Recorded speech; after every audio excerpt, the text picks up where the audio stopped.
Salut à tous les Spartiates et bienvenue au Spartiate Gym, une saluée avec la souffrance qui paye. En direct du Spartiate Gym, je viens de finir ma séance avec mon caméraman et mon élève Alexandre. Donc on s'est éclaté les pecs, c'était une très bonne séance, n'est-ce pas Alexandre? Elle a fait bien mal, tout ce qu'il fallait. D'accord, donc voilà, matinale, on s'est réveillé tôt, ça fait du bien de s'entraîner. Moi personnellement, je kiffe m'entraîner tôt. D'accord les amis? Comme ça, le reste de la journée, on peut se démerder pour faire les papiers, etc. Mais bon, pendant la période de confinement, on est chez nous, donc on s'entraîne. Et chez moi, c'est le Spartiate Gym. Tu peux m'entraîner, Alexandre, le Spartiate Gym. Voilà. Alors, petite parenthèse les amis, je tiens à préciser que j'ai mis en place un système pour aider le Spartiate Gym qui s'appelle le système de l'analyse morphotype. L'analyse morphotype, il y a dedans, on détermine ensemble les points forts, les points faibles, l'objectif que vous cherchez à atteindre. Je peux vous dire, est-ce que vous pouvez l'atteindre naturellement ou pas, suivant l'expérience que j'ai. Bien sûr, on va vous donner aussi des conseils en alimentation, tout, 1 heure complète sur WhatsApp, une analyse complète, je vous mets contre un mur, ça s'appelle le mur de la vérité, et il n'y a que vous, c'est en privé, d'accord, je vous donne les conseils qu'il vous faut, ça va vous aider énormément à enclencher l'évolution musculaire. D'accord les amis, ça coûte 35 € l'heure, pour réserver, il y a le numéro de téléphone qui s'affiche. Ça c'est petite parenthèse. Si vous êtes sur le bassin d'Arcachon aussi, la salle elle reste ouverte en individuel, pour privatiser la salle, une séance ça coûte 20 €. Les amis, aujourd'hui, 3e épisode, le plus gros point faible du Fit Game, et aujourd'hui je vous ai choisi un youtubeur qu'on connaît, hein, qui fait le buzz, qui vous a fait vibrer avec énorme et sec, d'accord?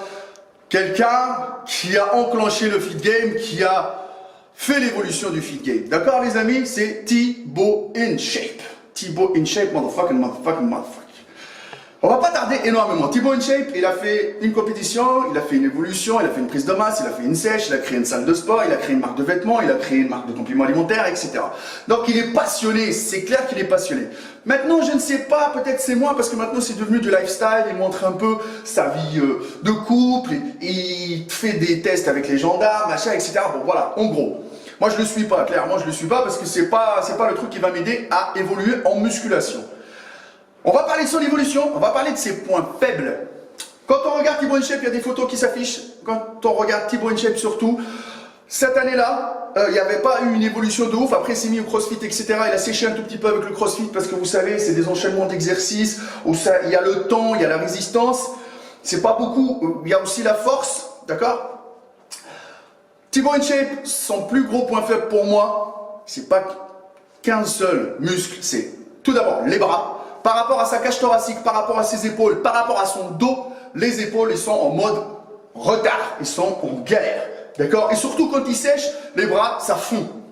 Mais franchement, on peut quand même estimer avoir des bons bras et gratter des centimètres à gauche à droite. En même temps, je donne des conseils, les amis, pour ceux qui sont dans le même cas que Thibaut InShape.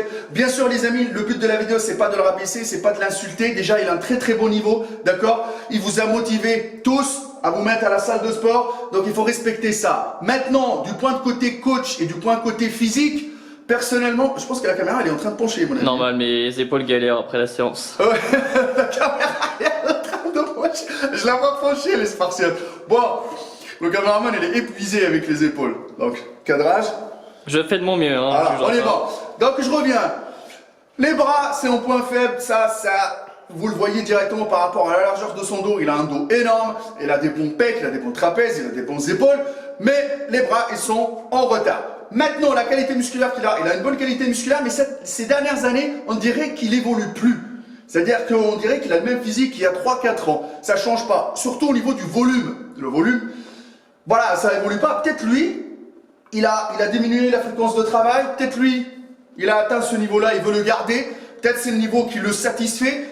Chacun est libre de faire ce qu'il veut de son corps, les amis. Il faut respecter le choix. D'accord? Maintenant, le deuxième. Au niveau des cuisses, il peut encore se développer. Mais attendez, je n'ai pas donné les conseils par rapport aux bras. Par rapport aux bras, on peut les développer en les travaillant 2 fois par semaine. Que ce soit avec les pecs en fin de séance, que ce soit avec le dos en fin de séance, et que ce soit bien sûr en une séance complète. Il y a énormément d'exercices, vous allez sur la chaîne Maître Cal, vous allez taper bras, il y en a énormément d'exercices pour vous exploser les bras et les enchaînements. Franchement, vous pouvez espérer gratter 1 centimètre ou 2. Sauf que, bien sûr, derrière, il faut un bon régime alimentaire pour pouvoir prendre de la masse, chose qui est normale. Les cuisses. cuisses, pareil, si on les travaille 2 fois par semaine, et si par exemple on est intelligent, on peut partager une séance pour, par exemple les quadris, une séance pour les ischios et les mollets, on peut quand même gratter. Mais les amis, n'oubliez pas que ce milieu, c'est un milieu de patience. Il faut du temps et du temps et du temps. Et il faut être régulier dans l'alimentation, il faut être régulier à la salle de sport pour pouvoir espérer avoir des bons résultats. Par la suite, il a aussi les mollets.